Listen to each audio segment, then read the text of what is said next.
Au sommaire de ce numéro de toute une histoire.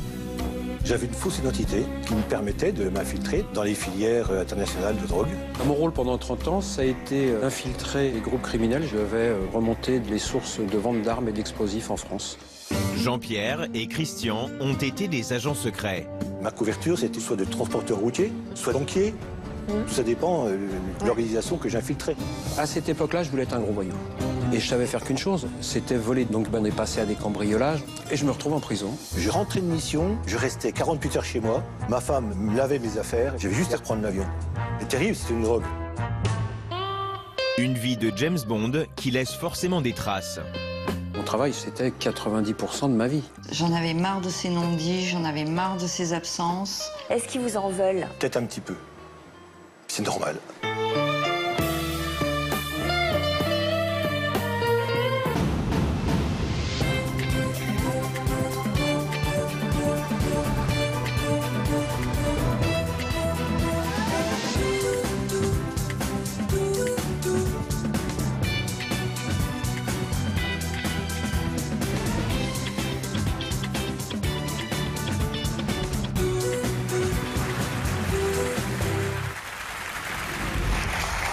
Bonjour à tous, ce sont des histoires dignes des plus grands films d'espionnage que vous allez découvrir aujourd'hui. Christian et Jean-Pierre ont été ce qu'on appelle des infiltrés au service de la police ou de la douane. Ils ont joué pendant des années un double jeu en se mettant dans la peau de voyous pour percer les plus grands réseaux criminels. Christian et Jean-Pierre, bonjour à tous les deux. Merci d'être parmi nous pendant des années. Vous avez pris tous les risques, parfois même au péril de votre vie. Christian, est-ce que vous pouvez nous expliquer en quelques mots quel a été votre rôle pendant près de 30 ans ? Mon rôle pendant 30 ans, ça a été d'infiltrer des groupes criminels. J'ai commencé dans le terrorisme, parce qu'en fin de compte, j'ai été recruté dans les attentats des années 80, où je devais, pendant quelques mois, essayer de remonter les sources de vente d'armes et d'explosifs en France. Donc c'est comme ça que j'ai commencé. J'ai continué avec... donc j'ai commencé dans la Direction centrale des renseignements généraux. Après, je suis rentré avec la PJ, la police judiciaire. Et après, je suis rentré dans la Direction centrale des renseignements généraux pour une cellule anti-mafia. Alors, il paraît que vous aviez un nom de code pendant ces missions d'infiltration. Comment on vous appelait ? La loutre. La loutre ? Ouais. Alors pourquoi, je ne sais pas. On m'a dit que c'était un animal qui passait partout. Donc je pense que c'est pour ça qu'on m'a choisi ce code-là. Et donc j'étais référencé qu'avec mon officier et le ministre de l'Intérieur à l'époque. Jean-Pierre, vous avez fait votre carrière à la Direction nationale des enquêtes douanières. Oui. Alors, comme Christian, vous avez été un agent infiltré dans les plus grands réseaux de drogue. Est-ce que vous aussi, vous aviez un nom de code ? J'avais une fausse identité, Jean-Philippe Casanova, une identité qui m'était donnée par un service particulier, on va dire, et donc qui me permettait de m'infiltrer, donc sous une fausse identité, dans les filières internationales de drogue, les trafics d'armes, trafic d'œuvres d'art, et d'approcher au plus près les trafiquants de drogue qui étaient liés au milieu du terrorisme ETA ou IRA. Donc il a fallu que vous entriez dans la peau de Jean-Philippe Casanova. Ouais. C'était presque un rôle de composition pour vous ? Rôle de composition, rôle d'acteur, de comédien, il faut... Est-ce qu'il vous est arrivé de vous travestir carrément physiquement, d'adopter un autre look ? Ah, bien sûr, à chaque mission. Chaque mission, c'était... j'avais les cheveux longs à l'époque, un petit diamant à l'oreille, une barbe. Exprès pour le rôle ? Ah oui, chaque fois pour les rôles. Blouson en cuir, Santiago, jean. Voilà. Alors j'imagine que ça changeait en fonction du milieu dans lequel vous étiez infiltré. Oui. Par exemple, dans le trafic d'œuvres d'art, vous aviez quel look ? Look de banquier, mais ça m'allait pas en fait. Look de banquier, non, c'était pas mon truc. De banquier, non, c'était pas bien, j'étais pas à l'aise. Qu'est-ce qui vous allait le mieux alors ? Le blouson. Diamant dans l'oreille. Le blouson, l'oreille. diamant dans l'oreille, le jean et Santiago. Bon. Ouais. Et ça allait même jusqu'au langage, la manière de parler ? Voilà, c'est sûr. Puisqu'il y a des mots qu'il ne faut pas employer quand on travaille dans le milieu, chez les trafiquants. On ne dit pas cannabis, on ne dit pas héroïne, on ne dit pas cocaïne, on dit autre chose, mais pas ces mots-là. Il ne faut surtout pas employer des termes administratifs non plus. Naturellement, sinon on se fait découvrir. On dit quoi alors ? C'est quoi le jargon du milieu ? N'importe quoi. N'importe quoi. On peut dire, je sais pas, du savon, une automobile, n'importe quoi. Du moment qu'on est convenu à l'avance. Oui, c'est ça. Il faut être d'accord sur le mot, quoi. Voilà, il faut être d'accord sur le mot. On va saluer Frédéric Farigou qui nous accompagne aujourd'hui. D'un point de vue psychologique, Frédéric, qu'est-ce que ce genre d'expérience d'infiltration implique au quotidien? Alors, c'est quelque chose de très compliqué, en fait, de porter un masque tout le temps. Parce que ça demande un contrôle permanent de soi. Et on ne peut pas être dans le contrôle tout le temps. Donc ça, c'est très compliqué à gérer. Ça demande une énergie psychique phénoménale pour réussir à maintenir ce rôle. Parce que là, il est question de danger. C'est-à-dire que si on est démasqué, on est en danger. Donc c'est une forme de double vie, extrêmement cloisonnée. Et c'est vrai que ce cloisonnement, psychiquement, c'est coûteux. Donc les missions d'infiltration, plus elles durent, plus c'est compliqué de réintégrer sa propre vie, de ne pas être dans une forme de dépersonnalisation, de se dire qui je suis, quels sont mes repères, quelles sont mes valeurs. Parce qu'en même temps, quand on fréquente un milieu où il y a une forme de violence, qui n'est pas forcément les valeurs que l'on porte, on le sait bien, il y a une forme de mimétisme, il y a quelque chose où on ne sait plus où est la limite. Et c'est très compliqué à gérer au niveau psychique. Donc ça peut impliquer, à la fin des missions, des sortes d'effondrements psychiques, des phases dépressives. Donc c'est pas du tout évident à gérer. Il faut beaucoup de force psychique pour être capable de porter un masque tout le temps. Absolument, moi, 100%. C'est vrai que c'est difficile. Je disais, moi, qu'il fallait avoir deux cerveaux. C'est ça. Tout le cerveau qui était séparé en deux. Parce que moi, Cloisonné. j'étais fonctionnaire quand même. On Oui. n'a pas issu du même milieu. J'étais fonctionnaire, donc il fallait que j'enlève la casquette de fonctionnaire pour rentrer dans la casquette du trafiquant de drogue. Et naturellement, quand je ressortais d'infiltration, donc quand j'étais exfiltré, je reprenais ma casquette de fonctionnaire. En fait, vous meniez une double vie. Oui, C'est ça. Et ça, psychologiquement, c'était très compliqué. Alors, Christian, avant de devenir un agent infiltré au service de la loi, vous êtes passé à plusieurs reprises par la case prison, en fait, vous. Oui. Vous avez été incarcéré combien d'années en tout? J'ai été incarcéré 8 ans. Donc ça a été une grande découverte, une grande peur, avec socialement quelque chose de difficile à vivre. Alors avant de revenir sur cette période de votre vie, on va découvrir en photo votre enfance, une enfance marquée par un drame qui a été déterminant dans la suite de votre parcours. On les regarde ces images et puis on en parlera après. Christian voit le jour en 1954 à Chatou dans les Yvelines. Il grandit au sein d'une famille franco-italienne. Parmi tous les adultes qui l'entourent, le petit garçon est très proche de son grand-père. En janvier 1963, la mère de Christian se suicide. Pour le jeune homme, c'est le début d'une période très sombre. Son père tombe rapidement dans la dépression et Christian se retrouve livré à lui-même. Il commence à commettre des petits larcins. Pour se nourrir, il est même obligé de voler dans les épiceries du coin. Les services sociaux prennent connaissance de la situation lorsqu'il a 11 ans et il est placé en foyer. Peu de temps après, Christian fait ses premiers cambriolages. Émotion en revoyant ces photos? Oui, parce que c'est des gens que j'ai adorés. C'était le côté italien. Les photos qu'on a vues là, c'était le côté italien de ma famille. Donc avec une famille très unie, très solide, très forte. Et puis il suffit que le pilier tombe et tout s'écroule derrière.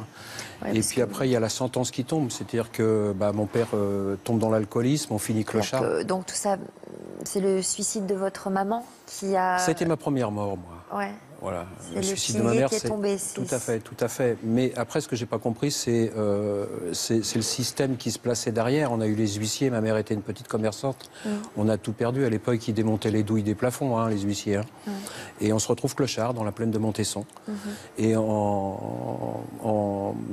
bout de tout ça, c'est la DAS avec la DAS de l'époque. Où c'était 7 h du matin, la main sur l'épaule, des corrections.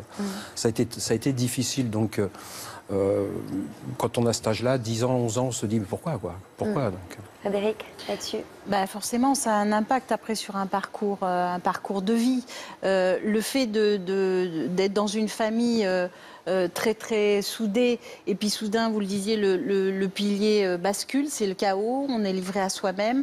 Donc forcément, ça a un impact sur un parcours de vie et les rencontres, à un moment, sont déterminantes. C'est-à-dire qu'à partir du moment où il n'y a pas de repères dans les institutions, où il y a de la violence, il y a une idée aussi de se rebeller par rapport à ça. Et quand on fait des rencontres et qu'on se retrouve en prison à 16 ans, on ne fait pas des bonnes rencontres, forcément. On est tout seul. Il n'y avait pas de système social. Personne, il n'y avait pas de psychiatre ni de psychologue. Et on n'avait rien. On vous prend, on vous met en prison. Un an après, on vous sort, on vous met devant la prison. Et puis c'est terminé. Vous avez que 16 ans. Alors justement, donc à votre sortie devant la prison, vous dites avoir rencontré les mauvaises personnes. Vous avez croisé le chemin de qui? À l'époque, j'ai rencontré les bonnes personnes, puisque socialement, on me disait que j'étais plus rien. Donc j'ai rencontré que les personnes qui m'ont tendu la main. Ce que je dis toujours, je suis allé au plus facile. Un gamin va toujours au plus facile. Et je savais faire qu'une chose, c'était voler des petites choses. Donc des petites choses, on est passé à des cambriolages, on est passé... Donc c'était qui? Vous avez rencontré quoi? Des gens de la nuit? J'ai rencontré, on a fréquenté Pigalle. J'ai rencontré quelqu'un qui s'occupait de l'entrée de boîte de nuit à Pigalle. Qui nous a pris sous sa coupe. Pourquoi vous dites on? Parce qu'on était toute une équipe de la DAS. Donc on était plein d'audace. Donc qu'est-ce que vous faisiez? On faisait des cambriolages. On prenait de quoi s'éclater le soir. Faire la fête, rigoler, s'habiller. Moi j'ai été clochard toute mon enfance. On a vécu avec des fringues qui nous étaient données à la DAS. J'avais honte. Une fois j'étais en colonie, on me rigolait de moi. Donc voilà, on a essayé de s'identifier. Comme on dit. Pardon? Vous claquiez l'argent. Ah, complètement, oui, voilà. On n'avait pas de notion de l'argent. On n'en avait jamais eu de l'argent. Nous, on faisait un entrepôt d'alcool. On vendait une bouteille de whisky 10 francs à l'époque. Et puis lui, il la revendait 1500 francs, quoi. Mais on se sentait bien. On se sentait protégé aussi. On mangeait partout gratuitement. On pouvait garer une voiture volée. Si les flics venaient l'identifier, on n'allait pas la reprendre parce qu'on nous prévenait. Des bêtises, des bêtises. Mais tout ce qui attire les jeunes. Tout ce qui malheureusement attire les jeunes. La facilité. Alors, il paraît que pour vos 18 ans, vous avez reçu un cadeau un peu particulier. Eh bien, toujours ces fameux amis. Il m'a offert un 1143. C'était une sorte de montée en grade. Et ce que je dis souvent, c'est que si j'avais eu un pote violoniste et qui m'avait offert un violon, j'aurais été musicien. Il n'y a pas de problème. Moi, j'étais facile à vivre. Parce que, donc là, vous êtes passé à l'étape supérieure, c'est-à-dire que vous avez commencé à braquer des banques. Tout à fait. Je ne voulais pas, moi, être un petit voyou. C'était pas possible. À cette époque-là, je voulais être un gros voyou. Voilà. Et pour moi, il y avait une sorte de lettre de noblesse. Je préférais être un braqueur de banque que d'aller cambrioler un particulier. Ça m'était moralement impossible. Je rentre dans une banque, je me tape les guichets, je prends l'oseille et puis je me tire. En gros, c'était ça. Ça, moralement, c'est mieux? Non, c'est très mauvais. Non, je le dis tout de suite, attendez. Ça, non, mais c'est moralement, plus facile moralement que d'aller chez un particulier. Oui, parce que je m'affronte pas, je ne touche pas des gens. J'affronte un système. Le plus gros casse, vous avez pris combien? On avait dû prendre à l'époque une quinzaine de briques. Donc c'était pas des, c'est pas Spadjari, hein, ça nous faisait vivre 3 semaines à mois à l'époque parce qu'on se partageait tout, on allait tout flamber. C'était un engrenage qui aurait mal fini, hein, qui aurait de toute façon mal fini. Et puis vous avez décidé de raccrocher pour une femme en fait. Oui, je suis tombé à l'époque sur quelqu'un de super, qui a été ma première femme. À qui j'ai fait subir pas mal de choses. Parce que vous en avez eu combien en tout? J'en ai eu quelques-unes. J'ai beaucoup aimé 5 personnes. Mais vous avez été marié avec combien? 2. Et beaucoup aimé ou aimé totalement? J'aime beaucoup, c'est pas... Non, aimer totalement, si vous voulez. D'accord. Mais... Donc 5 personnes. Et... Donc la première, on va la pas première, faire les 5, mais... je suis tombé sur ce que je cherchais. Je suis tombé sur une famille normale, une petite famille bourgeoise, tout est établi, avec des gens normaux. Et à force de doucement fréquenter ce système-là, je me suis aperçu, c'est de ce côté-là que je me sentais bien. C'est par là que je devais... Vous n'êtes pas ennuyé? Pardon? Non, à l'époque, l'amour fait qu'on s'ennuie jamais. Mais non, je me suis pas ennuyé. Et pourtant... je m'ennuyais si j'avais l'impression d'abandonner mes copains de la DAS. Ouais. Et j'arrivais pas à les raisonner. J'en ai raisonné qu'un. Est-ce que vous vouliez qu'ils arrêtent aussi? Oui, je voulais qu'on monte un magasin. Je voulais qu'on prenne une affaire ensemble, je voulais qu'on monte une boutique. Je vais vous dire, je voulais être épicier. Parce que j'avais la seule référence de ma vie, c'était mon frère aîné qui était épicier. Ouais. Donc je ne savais faire que ça. Parce que les fois où j'allais le voir, il nous faisait mettre des boîtes de conserve dans les rayons. Donc je me suis dit, je vais être épicier. Mais c'était mon but. Mais vos copains, ils n'étaient pas d'accord? Non. Non. Ça manquait d'ambition pour eux. Bah, c'est pas que ça manquait d'ambition, mais l'argent facile, c'est comme les petits jeunes qui vendent de la drogue aujourd'hui et qui arrivent à faire 100 ou 200 euros par jour.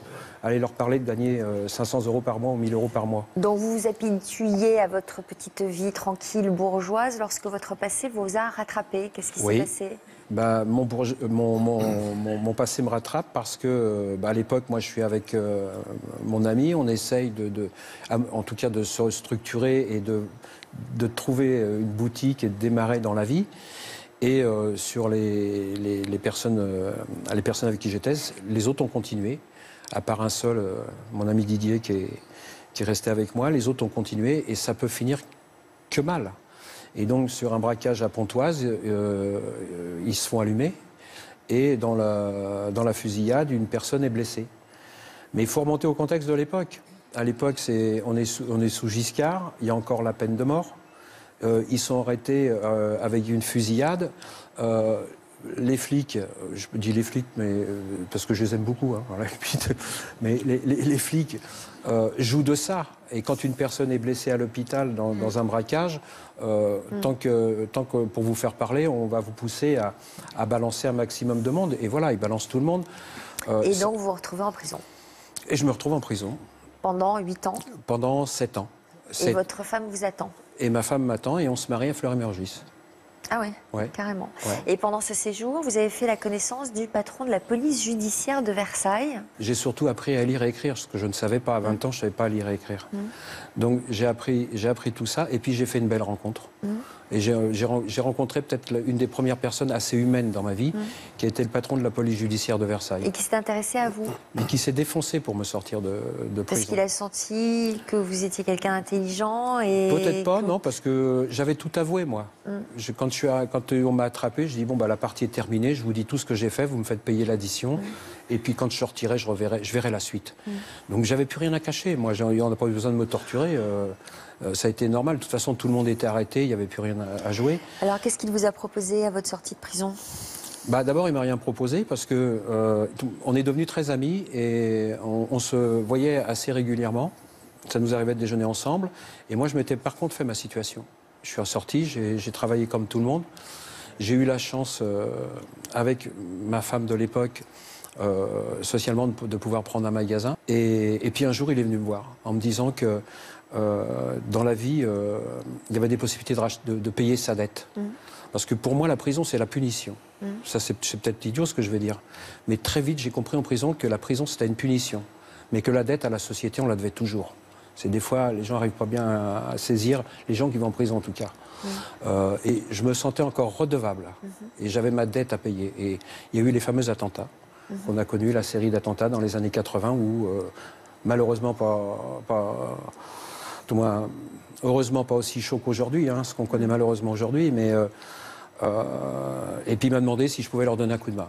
Ils avaient besoin d'infiltrer les réseaux de vente d'armes, d'explosifs pour remonter les filières. À l'époque, c'était pas aussi organisé, aussi technique que maintenant. La police d'aujourd'hui est très très forte. Faut pas se tromper. Donc on me demande de remonter des filières et comme j'ai connu beaucoup de monde en prison, j'ai fait de la haute sécurité et j'ai croisé ce qu'on appelle dans le milieu des beaux mecs. Donc vous aviez un carnet d'adresses? J'avais mon carnet d'adresses et j'avais un cursus, j'avais un CV. J'avais 8 ans de prison derrière moi, j'avais la DAS, j'avais des amis, j'avais des complicités intérieures, j'avais tout quitté. Donc, il est évident qu'au bout de 3-4 ans après ma sortie, quand je redécroche le téléphone et que j'appelle un avocat de ce milieu, parce que je connaissais aussi bien les avocats que les criminels, quand j'appelle un avocat de ce milieu et que je lui dis j'ai envie de venir passer quelques jours sur la Côte d'Azur, mais il me dit mais ça fait 3 ou 4 ans qu'on t'attend, quoi. Qu'est-ce que tu es devenu Donc j'ai pas à me justifier, moi. Donc ils sont contents que je revienne. Vous vous êtes engagé à faire ça pour 1 an, vous y êtes resté combien de temps? Au départ, c'était 2-3 mois. Parce que s'il m'avait dit 1 an, j'aurais dit non. Parce que j'avais une famille, un enfant, un commerce qui marchait bien. J'avais une belle fromagerie, pignon sur rue. Je servais Matignon, je servais tout le monde. Ça me faisait rigoler. Et puis en fin de compte, oui, je pars pour 3 mois et je reviens qu'1 an après, quoi. J'abandonne tout le monde. Et en fait, vous y avez passé combien de temps? À temps plein, 25 ans. Et en temps partiel, 5 ans. Jean-Pierre, vous avez mené vos premières infiltrations pour la douane française en 1985. Quelles étaient vos méthodes pour approcher les trafiquants de stupéfiants? J'avais des méthodes un peu particulières. D'ailleurs, on a commencé à infiltrer en France dans les années 85 en s'imitant un petit peu de ce que faisaient les Américains, notamment le FBI. On n'avait jamais osé en France infiltrer parce qu'on ne savait pas comment ça allait se passer. Alors on a commencé à infiltrer des petits réseaux et à pratiquer ce qu'on appelait les premiers coups d'achat. Un coup d'achat, ça consistait en sachant qu'une personne, un trafiquant, avait sur lui une grosse quantité de marchandises, c'était de lui proposer d'acheter cette marchandise. Il rentrer en contact avec lui, lui présenter de l'argent, rester ami à un grand niveau avec lui, afin que la confiance passe très bien. Et au bout de plusieurs rencontres, lui présenter l'argent, qui présente la marchandise. Et une fois qu'il commence à présenter la marchandise, les collègues... C'était du véritable argent que vous présentiez? Non, au début, on n'avait pas ce qu'il fallait pour présenter comme argent. Alors là, on était un peu culottés, parce que un peu téméraire. On avait des attachés-caisses, on mettait des fausses liasses, c'était des liasses de billets de papier. Et sur chaque liasse de papier, on mettait un vrai billet de banque. À l'époque, c'était des francs. Il y avait des liasses de billets de 50 francs, de 20 francs et de 10 francs. C'est-à-dire qu'on ne pouvait que présenter la mallette. C'est-à-dire qu'il ne pouvait pas mettre la main à l'intérieur de la mallette. S'il mettait la main, il voyait que c'était des faux. Enfin, ça marchait une fois, mais... Non, ça marchait souvent. Ça marchait souvent? Ah ouais, souvent. Parce qu'il ne se passait pas le mot entre eux? Non, voilà où on en est, ce problème psychologique, c'est qu'il fallait prendre l'ascendant sur le trafiquant. Il fallait l'amener à l'appâter. En lui donnant confiance. En lui donnant confiance. Et lorsqu'il voyait l'argent, il ne pouvait pas faire autrement que de présenter, lui, la marchandise. Et ça, c'est un travail d'approche qui durait au bout de... Qu'on vous a appris? Comment vous l'avez... Non. Je l'ai appris tout seul, sur le terrain. Je pense que c'est quelque chose qui ne s'apprend pas, ça. Non, c'est inné. Et je pense que tout le monde n'est pas capable de faire ça, d'avoir cet art... c'est un art de la séduction aussi, de la manipulation. C'est ça. Et comme vous le disiez, d'être capable de prendre l'ascendant sur quelqu'un, mais en repérant ses failles aussi. Voilà, c'est ça. Et de créer la confiance, mais en gardant cette distance, c'est-à-dire qu'en ne se dévoilant jamais, ce qui est très compliqué. Alors après, naturellement, on a eu un attaché-caisse avec là des vraies liasses, des liasses de vrais billets. Alors le travail devenait de plus en plus facile pour nous, enfin pour moi. Parce que là, je pouvais laisser la personne, le trafiquant, toucher les liasses, regarder les liasses. Et là, donc, c'est tout simple, quoi. Là, il était fou. Il demandait, par exemple, l'équivalent de 100 000 euros. Il pouvait compter 100 000 euros. Alors, la marchandise, il la sortait immédiatement. Et là, pof, vos copains arrivaient il y avait un et le dispositif coffret. qui était mis autour pour interpeller l'individu. Alors, il y avait une couverture, entre guillemets, qui fonctionnait à tous les coups. Laquelle? Ma couverture, c'était une couverture soit de transporteur routier, soit de banquier. Tout ça dépend de la personne que j'infiltrais, l'organisation que j'infiltrais. Ouais. Alors moi, ma meilleure couverture, c'était transporteur routier. Ah bon? Bah oui, c'était mon style. J'avais l'esprit baroudeur. Vous aviez quel look alors pour J'avais faire ça? l'esprit Parce qu'on baroudeur. On a vu le look du banquier, bon ça c'était pas Non. votre truc. Non. Le look du drogué, ça vous aimiez bien? Ouais, mais moi c'était le rôle bizarre, mais du voyou. Donc, C'est-à-dire voyou, transporteur, baroudeur, voyou si vous voulez. Cheveux longs, barbe, petit diamant à l'oreille, blouson cuir, t-shirt, jean, Santiago. Voilà, ça c'était mon look. C'est un look que vous n'auriez jamais adopté dans la vraie vie? Pas vraiment.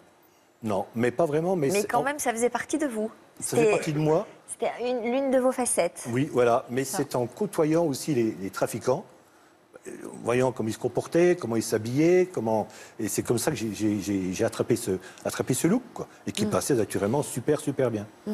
Passait très bien. Vous étiez marié? Vous aviez une famille? Oui, marié, 2 enfants. Elle était au courant de votre activité? Au courant de mon activité d'agent de renseignement, d'agent infiltré, mais en France. C'est-à-dire, bon, on verra peut-être plus tard, il est arrivé quelques événements, et ne savait pas que j'infiltrais en Afrique du Nord, à l'étranger. Ça, elle ne savait pas. Vous lui disiez quoi quand il vous arrivait de partir? Que je partais en mission à Bordeaux, Perpignan. Sans lui donner de précision? Non, jamais. Sans en dire plus? Jamais. Parfois, elle ne savait pas quand est-ce que vous alliez revenir? Jamais. Elle ne posait pas de questions? Eh oui, non. Non, d'ailleurs, c'était... oui, c'est une entente tacite. Enfin, tacite, oui, tacite. Elle savait que j'adorais mon métier, que j'avais une passion, que j'avais aussi une mission à accomplir. On m'avait chargé d'une mission, du renseignement. J'ai cette mission à accomplir. Des questions me posaient ici, quand même, un petit peu. J'espère que tu ne prends pas trop de risques. Tu prends pas de... Mais elle le respectait. Mais elle respectait. Vous arriviez à cloisonner tout ça? Oui. Ouais. Alors que Christian, vous avez eu un petit peu plus de mal, vous, manifestement, puisque vous n'avez pas pu garder... Moi, je vivais avec des gens dans le crime organisé. Je ne pouvais pas m'absenter. Je ne pouvais pas prendre de vacances.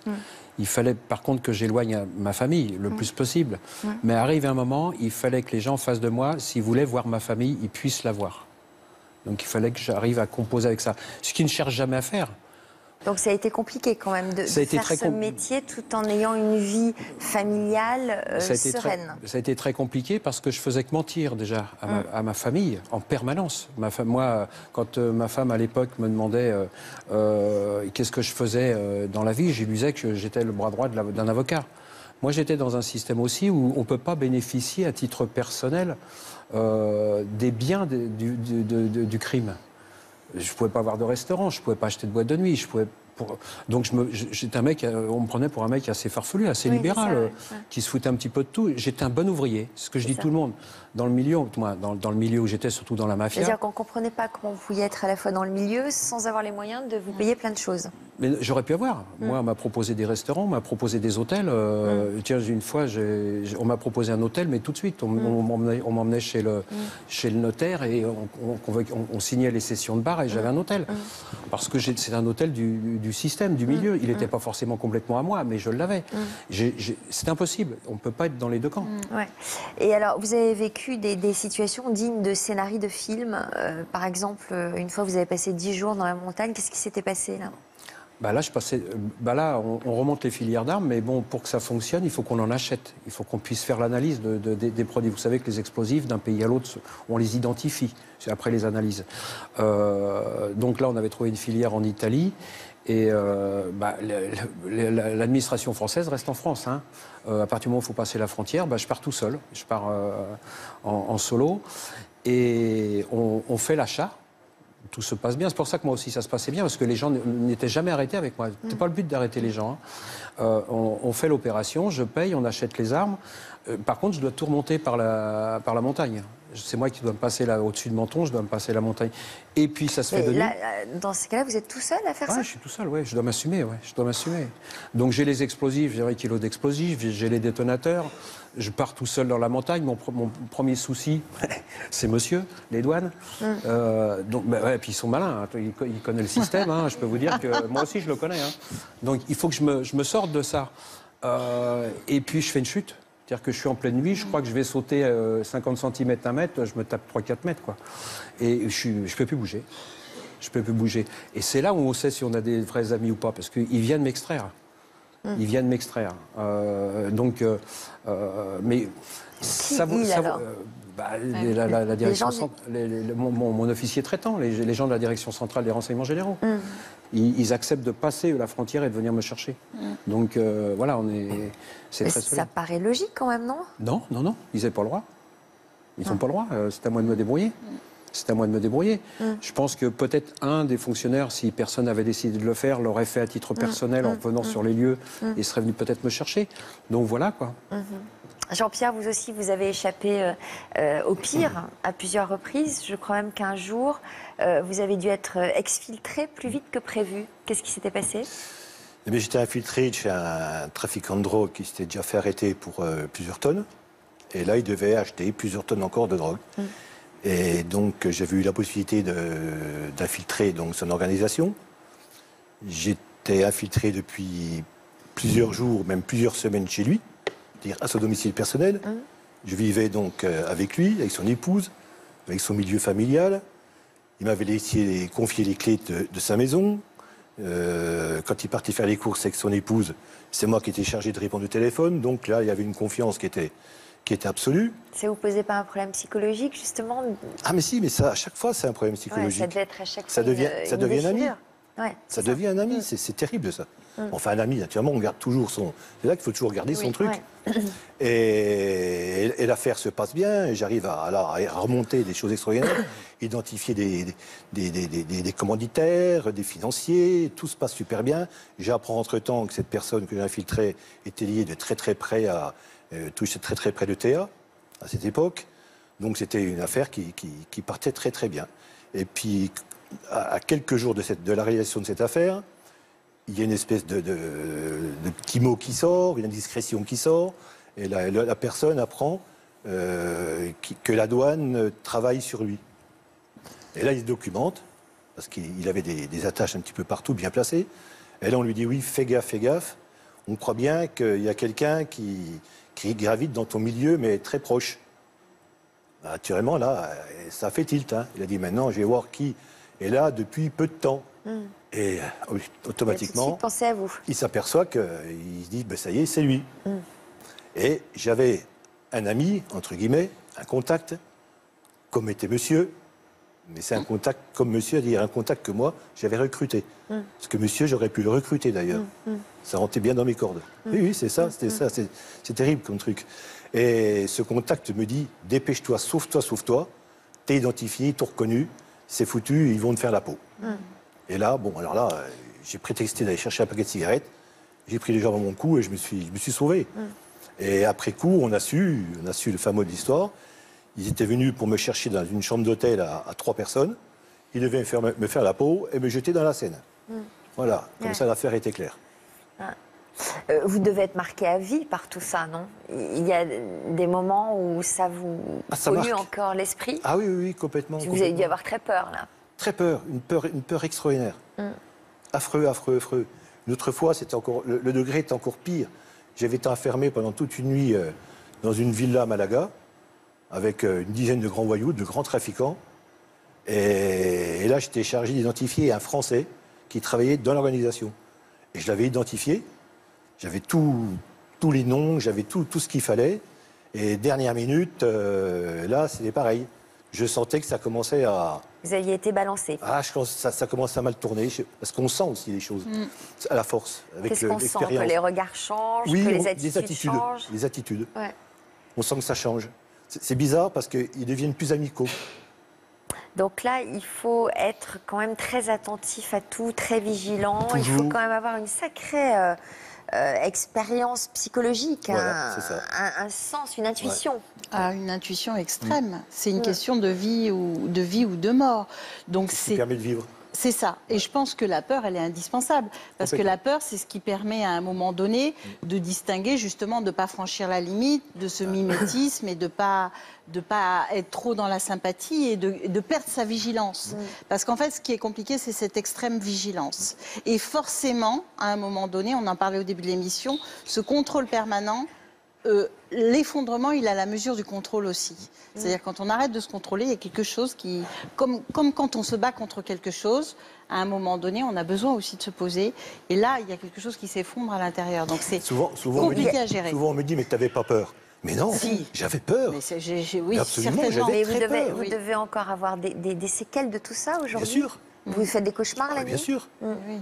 Ah Des oui. cauchemars où vous vous enfuyez, où vous êtes menacé? Non, où on vient me... Quand je logeais, c'était la fameuse personne là où j'ai failli y passer. Bon, ben, on m'avait donné... Oui, jusqu'où ça allait, on m'avait confié une chambre d'amis. Donc j'étais quand même bien accepté, là. Une chambre d'amis, donc je logeais chez lui. Ouais. Bon, ben, je dormais 1 heure, 2 heures par nuit. Mais Parce que je croyais qu'on allait venir me... Pourquoi vous continuez à faire ce métier? Qu'est-ce qui vous plaisait là-dedans? Oui. La passion. Oui, mais quoi? C'est quoi? L'adrénaline? L'envie d'avoir peur? L'adrénaline, c'est ça. L'envie de ne jamais savoir ce qui va se passer dans la minute qui suit? Le fait de devoir se sortir de situations impossibles, c'est ça qui vous plaisait? Oui, l'adrénaline, le stress très très haut, le stress très très haut. L'adrénaline, c'est un moment qu'on n'a même presque plus la peur. Ah. La raison devient très très bizarre, très particulière. Et quand vous rentriez chez vous, ça devait être très monotone, non? Ben, quand j'étais exfiltré, quand je m'exfiltrais définitivement, ce qu'on appelle, c'est-à-dire après une opération, là, bon, on rentrait à la maison. Et alors, il faut dire ici une chose, j'étais le premier, enfin un des premiers, voire le premier fonctionnaire français à infiltrer les filières de drogue en France. Ça ne se faisait pas encore. Donc à cette époque-là, si vous voulez, on n'avait pas ce qu'il y a aujourd'hui, tous ces problèmes, tous ces trucs de débriefing et de soutien psychologique. Et moi, je rentrais à la maison, je rentrais chez moi. Vous en auriez eu besoin? Ah ben, bien sûr. Ouais. Ah bah oui. Oui. Ah oui. Il y a maintenant une loi qui est sortie à ce sujet et qui oblige. Alors, il se passait quoi quand vous rentriez chez vous? Vous étiez complètement déphasé, Déboussolé. déboussolé. Complètement. Et vous ne parliez de rien avec votre femme? C'était un sujet pas sur ce tabou? que j'avais fait. Ouais. Ah non, non, non. Mais elle devait bien sentir que vous étiez déboussolé. Il vous fallait combien de temps avant de vous réadapter à votre vie familiale? Alors, premièrement, j'ai toujours été un grand sportif. Je suis encore, je pense, encore grand sportif. Et je rentrais, la première chose, c'était de me défouler sur le vélo. De faire des kilomètres et des kilomètres et des kilomètres de vélo, 100, 120, 150 kilomètres de vélo. Donc votre femme, elle savait qu'à ce moment-là, c'était pas la peine de vous parler? Ah ben, elle ne me disait rien. Puis après, on commençait à parler. Bon, naturellement, je pouvais lui dire, bah, tiens, dis donc, la semaine dernière, je ne sais pas si tu as entendu à la télé ou tu as vu dans les journaux, il y a eu une tonne de résine de cannabis qui a été faite là, ou 500 kilos qui ont été faits. Bah, tiens, toi, je suis un petit peu dedans, là, j'ai un peu participé à cette affaire. Mais elle savait ça, elle savait que j'avais participé à cette affaire. Mais elle ne connaissait pas tout ce que j'avais fait pour préparer cette affaire, on va dire. Au bout de combien de temps vous aviez envie de repartir en mission? Alors, quand vous étiez chez vous en famille, vous commenciez à vous ennuyer au bout de combien de temps? Non, c'était même pas comme ça. C'était terrible. C'est terrible, c'était une drogue. C'était une drogue. Je rentrais de mission, je restais 48 heures chez moi. Puis c'est terrible ça aussi parce que j'avais un sac de sport. Ma femme me lavait mes affaires et tout. Elle me remettait les affaires dans mon sac de sport. J'avais juste à mettre la trousse de toilette, à prendre le sac et à reprendre l'avion. Sans qu'il se passe forcément quelque chose. Ah ben il se passait quelque chose. Passait comment? Ben, je partais sur une autre mission. Hein. Oui, non mais à chaque fois il y avait une autre mission. Ah oui. Il vous n'arrivait pas par exemple d'avoir 6 mois de répit sans rien? Jamais. Une fois, on a pris une semaine de vacances l'hiver pour aller faire du ski avec les enfants. Ouais. Et puis je devais contacter mon service quand même pour savoir s'il n'y avait pas quelque chose d'extraordinaire. Oui, parce que comment vous étiez prévenu à chaque fois? À l'époque, il n'y avait pas de téléphone portable. Hein. Alors donc, on avait des temps, si vous voulez, des heures dans la journée où je devais téléphoner à mon patron pour demander s'il y avait rien de spécial, si vous voulez. Et là, au bout de 2 jours, il me dit, ah ben si, il faut rentrer tout de suite. Il y a un gros problème dans les Alpes du Sud. Il y a un problème d'héroïne, il faut... Et alors là, vous disiez, ouais, chouette, je m'en vais. Ah, pas trop, non. Je disais à ma femme, tu sais pas ce qui arrive. Moi, je me disais, ah, ça y est, ça recommence, ça recommence. Non, mais vous étiez content au fond. Ah ben moi, c'est naturellement. Ça repartait, quoi. Sur le chapeau de roue, comme on dit. Donc votre femme, elle devait en avoir ras-le-bol. Oui, d'ailleurs, elle m'avait dit, avant que j'arrête donc cette infiltration, elle m'avait donné encore 1 an. Ouais. Elle m'a dit encore 1 an et c'est terminé. C'était... comment vous le diriez en pourcentage? Vous étiez absent 80% du temps? Oui, pratiquement. Vous avez eu de la chance qu'elle vous attende, hein? Oui. Peut-être elle a mené une double vie, elle aussi, à côté. Non, j'ai confiance. Comment vous en êtes sûr? D'ailleurs, vous savez, je devais drôlement avoir confiance. Et en plus, il n'y a pas très longtemps encore, j'ai remercié de s'être occupé de nos enfants. Parce que c'est vrai, moi, je ne les ai pas vus grandir non plus. Tous les problèmes, les gamins, ils sont malades. Les problèmes d'école, il y a des problèmes comme tout le monde. Frédéric? Mais ce que vous dites est très vrai, c'est une drogue en fait. Et il y a une forme de dépendance, c'est-à-dire que l'adrénaline, c'est l'équivalent d'une drogue. C'est-à-dire que vous êtes shooté à ça, à cette intensité que vous avez vécue à chaque mission, et c'est difficile de s'en sevrer. Ah ouais. Et c'est pour ça que, effectivement, vous le disiez, Sophie, la vie quotidienne peut paraître fade. Et après, pour se retrouver, c'est compliqué. Il faut avoir des activités qui permettent ça. Et je pense que le débriefing aujourd'hui est très important. Ah, c'est super important. Pour pouvoir réintégrer sa vie. Sinon, c'est très compliqué. Et du coup, on a envie encore d'adrénaline. Et c'est un cercle vicieux. Aujourd'hui, vous êtes à la retraite? Oui. Et elle est où l'adrénaline aujourd'hui? Il n'y en a plus. Il est sevré. Vous faites du sport, complètement vous sevré. faites des marathons. Je fais de la marche rapide, je fais du vélo, je fais beaucoup de ski de fond. Ah, voilà, et j'étais surtout, je suis entouré avec mon âne, mes chèvres, mes poules, mes canards. Elle mes poulets, doit tous mes être lapins. contente, votre femme, que vous Pas très. avez remplacé l'adrénaline par tout ça. Non, mais c'est pas ça. Mais maintenant, bon, on est ensemble. Ouais. C'est vrai, on a repris une vie normale, puis voilà. Christian, vous avez laissé votre vie professionnelle a eu beaucoup d'incidences sur votre vie amoureuse, hein, vous le disiez tout à l'heure. Familiale. Votre vie familiale. Oui, plus Vous ma faites vie. la distinction entre les deux? La vie Oui, amoureuse? parce que la vie... Oui, ouais, non, je ne fais pas de Ah, distinction, bah, c'est vous mais qui l'avez dit, hein. si ça ne va pas familialement, ça ne peut pas aller amoureusement. On ne peut pas tout casser dans une famille et puis de prétendre être amoureux ou être aimé, en tout cas. Parce que l'amour, ça marche à deux. Hein. Donc, voilà. Donc vos femmes ont eu du mal à supporter la vie que vous meniez? Bah oui, beaucoup, bien sûr, parce que la vie est faite de promesses. Et puis moi, c'est les promesses que je tenais jamais. Et puis je vais dire que ouais, mon travail, c'était 90% de ma vie. Ouais. J'avais complètement occulté ma vie familiale, y compris mes enfants. Il faut être réaliste. Hein. Quand ça m'arrivait de pouvoir me détacher d'une semaine, parce que je prenais, comme tout le monde, dans tous les milieux, on prend des vacances, donc ça me permettait aussi d'en avoir. Mais je ne suis pas déconnecté. Hein. Et les téléphones fonctionnaient toujours, parce que ce n'est pas parce qu'on prend des vacances dans un système que les gens s'arrêtent de vous téléphoner. Ça n'existe pas. Puis c'était devenu ma vie. Hein. Moi, j'étais devenu, on va dire, ce qu'on appelle un chasseur. Hein. Alors on a rencontré Sylvie. Sylvie, c'était qui alors? Une ex-compagne, mais la combientième? Je vais pas dire, je vais pas compter quand même. C'était la deuxième. La deuxième. Alors, elle a accepté, Sylvie, de revenir sur ces années pendant lesquelles elle a vécu ce quotidien très mouvementé à vos côtés, sans savoir dans quel camp vous vous trouviez. Écoutez son témoignage. Ah. À Nice, dans les Alpes-Maritimes. Bonjour. C'est vous? Quand est-ce que vous avez rencontré Christian? Alors, j'ai rencontré Christian, j'avais pas tout à fait 19 ans. Je cherchais du travail pour l'été. Mon oncle travaillait dans un restaurant. Christian a été associé secrétaire de mon patron. De ce jour-là, on s'est plus quittés. C'est vrai que le restaurant, parfois, était fermé à la clientèle, ce qui est un peu étonnant. Beaucoup de personnes venaient et j'ai compris assez rapidement que ces personnes faisaient partie de la mafia, en tout cas n'étaient pas des personnes lambda. C'était louche. Et là, j'ai compris que c'était un voyou, qui faisait pas ce qu'il me disait. Parallèlement, moi, je suis tombée enceinte assez rapidement, nous avons eu une fille.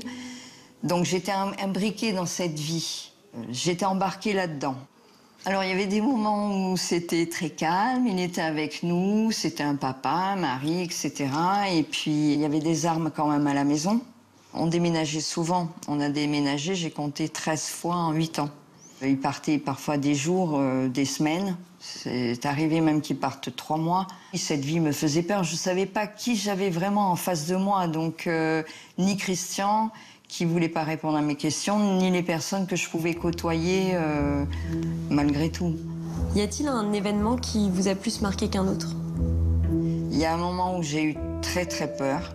Un soir, Christian me dit « Écoute, on va avoir de la visite, c'est pas forcément gentil. » Notre fille avait 1 mois et demi, donc on l'a cachée dans son placard, où il y avait ses layettes. Lui, il a scotché son arme sous la table. Et moi, il m'a mis dans la chambre, juste derrière. Et il m'a dit, si tu entends tirer, tu tires, ils ne feront pas de quartier. J'ai attendu à peu près 1 heure. On se dit, c'est pas possible, je suis dans un mauvais rêve. Pourquoi vous avez quitté Christian? Parce que j'en pouvais plus de cette vie, c'était pas ma vie.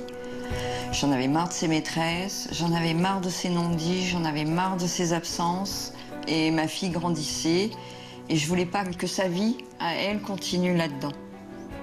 Quand je suis partie, je suis restée à peu près 2 ans cloîtrée. À part amener ma fille à l'école et aller la chercher, c'était compliqué même pour moi d'aller faire des courses, de croiser du monde. Je n'avais plus du tout confiance en le genre humain. Quand est-ce que vous avez appris que c'était un agent infiltré? 10 ans après notre séparation, en lisant son bouquin, je me suis sentie soulagée. C'était pas cette personne-là avec qui j'ai eu un enfant, avec qui je me suis mariée. Au moins pour ma fille, de dire qu'elle n'était pas la fille de quelqu'un de mauvais. Aujourd'hui, je pense qu'il a bien fait. Il a bien fait pour nous protéger, ma fille et moi. De ne pas être au courant, c'était l'essentiel. Vous avez un message à lui adresser? J'aimerais dire à Christian déjà qu'il fasse attention à lui. Et ensuite, le remercier d'avoir protégé notre fille. Moi aussi, mais d'avoir protégé notre fille. Jumping up and down the floor. Elle est sympa. Ouais, parce qu'elle aurait pu quand même vraiment vous en vouloir de... Je pense si que vous si lui aviez j'avais dit pas...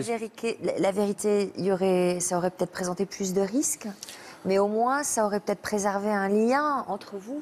Oui, mais ce que je vais vous expliquer, madame, c'est que elle pouvait un jour se trouver face à des gens que j'ai connus. Ce qu'il fallait, c'est qu'elle ne puisse pas répondre ou ne pas savoir. C'est pas le fait de ne pas vouloir lui dire. Si on avait été Bonnie and Clyde, ma femme aurait été au courant de tout, parce qu'on aurait partagé les risques. Mais j'ai pas le droit, moi, si je veux en prendre dans ma vie des risques, je peux pas les faire partager aux autres. Ça a brisé mon couple. D'un autre côté, vous l'avez fait souffrir, cette femme. Elle connaît la vérité. Elle a connu la vérité 10 ans après. Je l'ai fait souffrir, mais moi aussi, elle a souffert. Mais ça, c'est impardonnable. Mais j'ai souffert de la perdre. Bien sûr, j'imagine. J'ai fait un choix de... Quand elle a décidé de partir, j'ai continué à rien dire. J'ai continué mon travail. Ouais. J'aurais pu dire, allez, on s'assoit, j'arrête tout, je t'explique qui je suis et on remet les pendules à l'heure, on part au bout du monde. Ouais. Non. Sylvie parle de votre fille, Alexandra. Vous êtes proches tous les deux? Bah oui, c'est mon amour. Bah oui, je suis proche. Ouais, c'est une fille formidable. D'abord. Elle est là aujourd'hui avec vous. Une fille formidable parce que... Pardon? Pourquoi c'est une fille formidable? Parce qu'elle a un esprit d'analyse qui fait qu'on s'est retrouvés. On n'a pas rattrapé le retard, mais on s'est retrouvés, on s'est compris, et puis je crois qu'on se respecte. Alors, elle a bien grandi, hein. Là on la voit sur cette photo. Aujourd'hui, elle a 29 ans et elle est avec nous.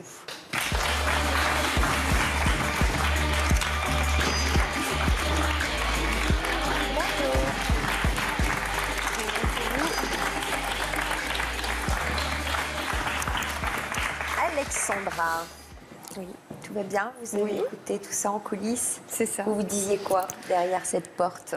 Que c'est complètement fou. Ouais. Vous avez l'impression d'avoir un papa... Totalement ordinaire. Ordinaire? À la base, oui, c'est ce que je pensais quand j'étais petite. Ouais. Maintenant, c'est vrai que quand on découvre au fur et à mesure, c'est pas du tout ordinaire. Alors vous, quand vous étiez enfant, il paraît que vous aviez des règles à respecter, notamment à l'école. C'était bien défini, dans le sens où tous les matins, quand j'allais à l'école, on me disait qui allait me chercher, qu'est-ce qu'il fallait que je puisse faire en cas d'urgence. On m'avait fait apprendre aussi des numéros par cœur. Si au cas où j'étais livrée à moi-même, il fallait que je puisse me débrouiller. Mais jamais suivre quelqu'un que je ne connaissais pas. Voilà. Et qu'est-ce qu'il fallait que vous disiez sur la profession de votre père? Alors, que maman était secrétaire et papa maçon. Voilà, c'était l'histoire. On me disait, voilà, si on te pose des questions sur ce qui se passe à la maison, tu dis ça. Et alors, vous posiez des questions, vous disiez quoi dans votre tête d'enfant? Est-ce que vous lui posiez des questions en disant, mais pourquoi tu veux que je dise que tu es maçon alors que tu n'es pas maçon?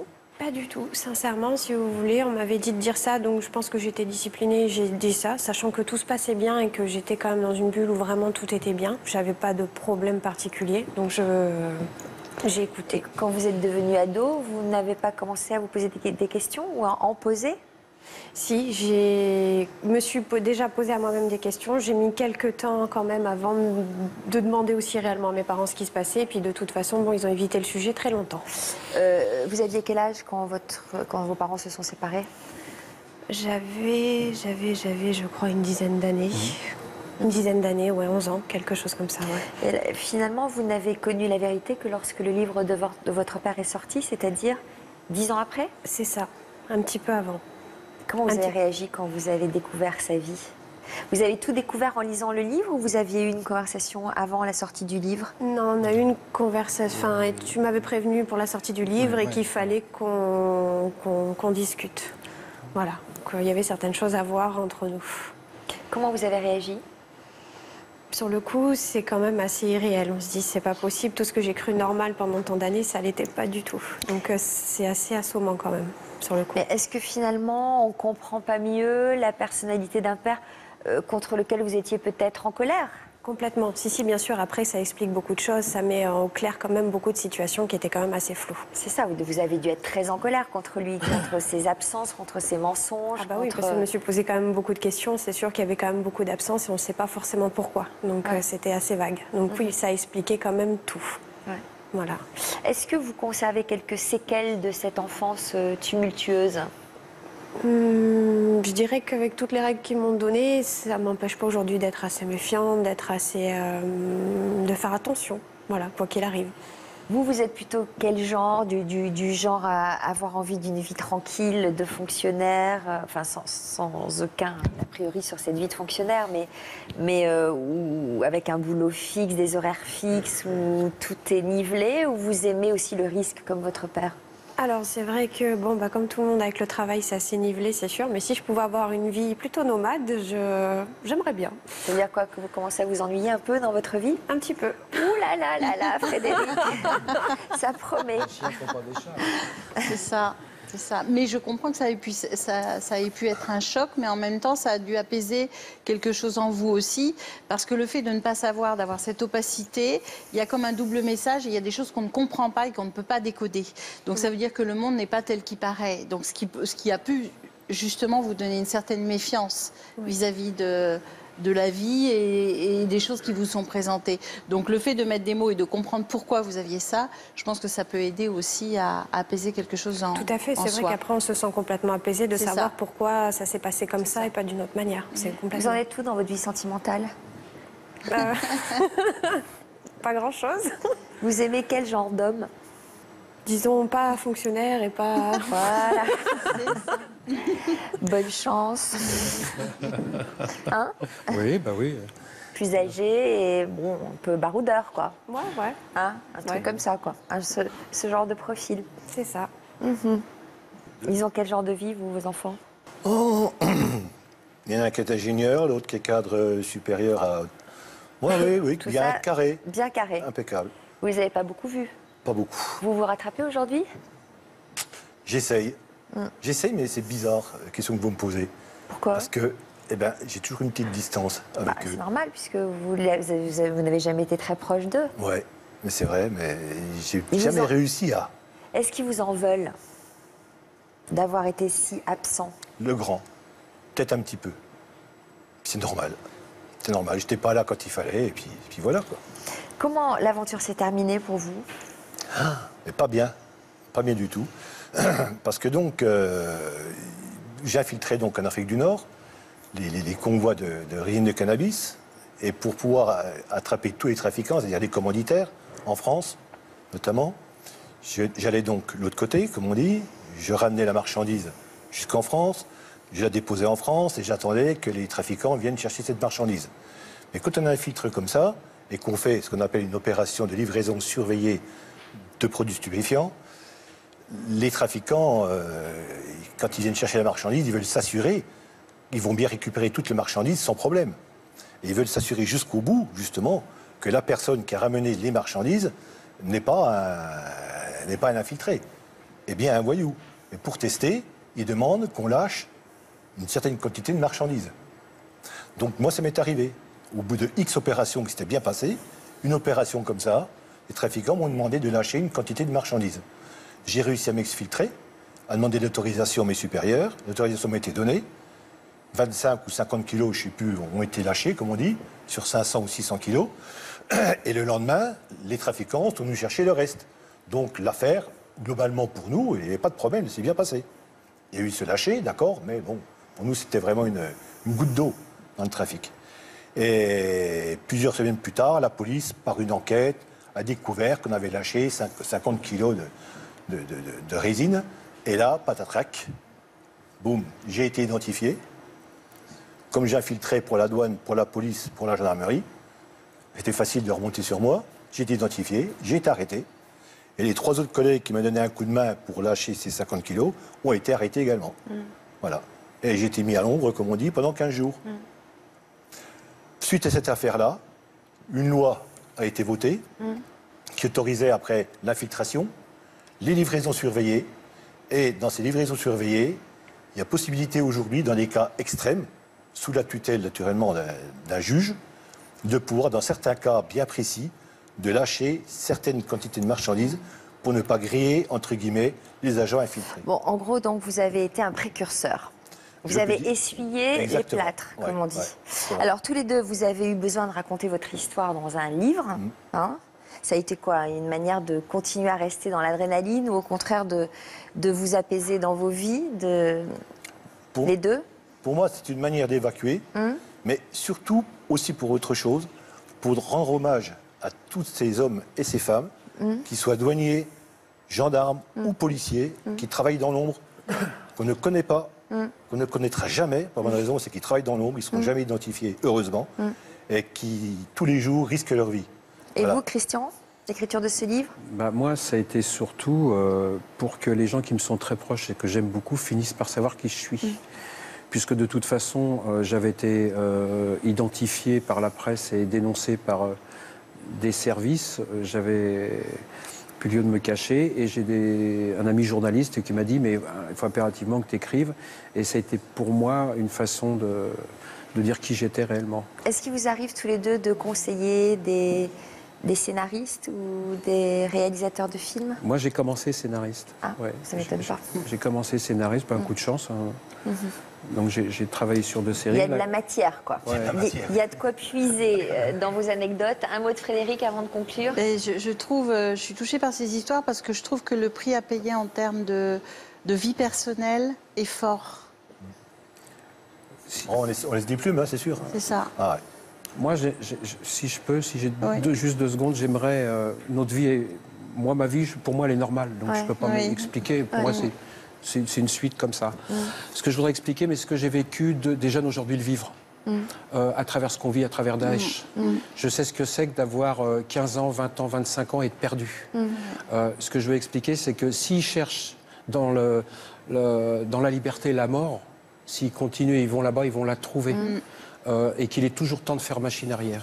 Voilà, je vais leur envoyer ce message-là et que la France est un très très beau pays, qui réfléchissent bien. On peut toujours leur tendre la main, ils peuvent toujours nous contacter, on pourra toujours les aider s'ils arrivent à comprendre qu'ils sont dans un pays magnifique et que la liberté au bout là-bas, c'est la mort. Voilà, je l'ai presque approché. Merci beaucoup à tous les deux de nous avoir fait partager ce parcours incroyable. Nous espérons que vous parviendrez à vivre une retraite paisible, mais pas ennuyeuse. Hein. Je ne laisserai pas ennuyeuse. Merci à Frédéric de nous avoir accompagnés. Quant à vous, si vous voulez encore plus de toute une histoire, n'oubliez pas notre rubrique dans version féminin ce week-end. A tout de suite pour un nouveau numéro de l'Histoire continue, dans lequel nous recevrons Sarah et Marie-Christine qui nous parleront de leur phobie des animaux. Elles sont en train de se préparer dans les coulisses. A tout de suite. Merci.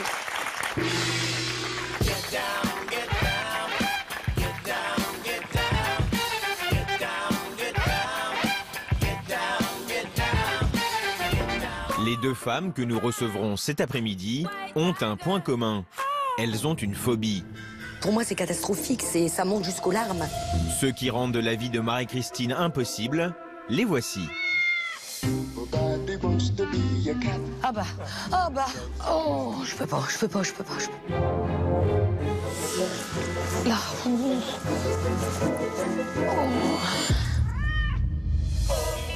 Sarah, elle, avait une autre angoisse. Je me suis fait mordre par un chien. Et pourtant, lorsqu'elle nous a donné rendez-vous chez elle, surprise, Je me dis que c'est quelque chose qui, il y a quelques années, voire quelques mois, n'aurait pas été possible. un témoignage d'espoir pour toutes les personnes phobiques, et notamment Marie-Christine. Peut-être commencer par acheter un chat en peluche, histoire de l'acclimater.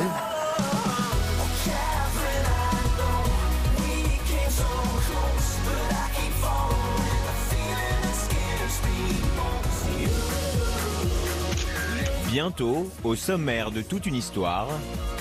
Pour l'Eurovision, au départ ça m'a fait un peu peur, mais j'ai réalisé que si on me demande de faire ce que j'aime, il y a des chances aussi que j'arrive à bien le faire. Il y a eu un concours organisé dans le métro. Et c'est vous qui avez remporté l'édition 2015. Hugo et Amir ont toujours eu la musique dans la peau. Mon papa a toujours fait de la musique. Et lui, c'était plus du rock. C'est moi qui cherchais à attirer l'attention et avoir cette sensation d'être sous la lumière des projecteurs, même avant de connaître les vrais projecteurs. Je suis parti en Australie. Je pensais trouver du travail là-bas. Et en fait, j'en ai pas trouvé. Donc c'est ce qui m'a amené à aller jouer dans le métro. The Voice, c'était ce qui a radicalement changé la donne pour ma vie et pour ce que je fais aujourd'hui. Je ne me voyais pas être à l'envergure d'un artiste qui pourra chanter à la télé, sortir un disque ou avoir son public qui le suit. Aujourd'hui, ils sont bien décidés à en faire leur vie. Qu'est-ce que vous aimeriez en fait dans l'absolu? Pouvoir enregistrer tous mes morceaux et de pouvoir aller les jouer ensuite sur scène. Pour l'Eurovision, on n'a que 3 minutes pour gagner le maximum de points et être au top de mes capacités. We will be happy on the road. Oh.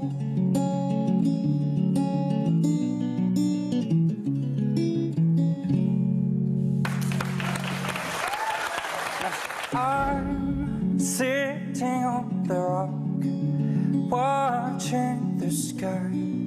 This one is clear, and the moon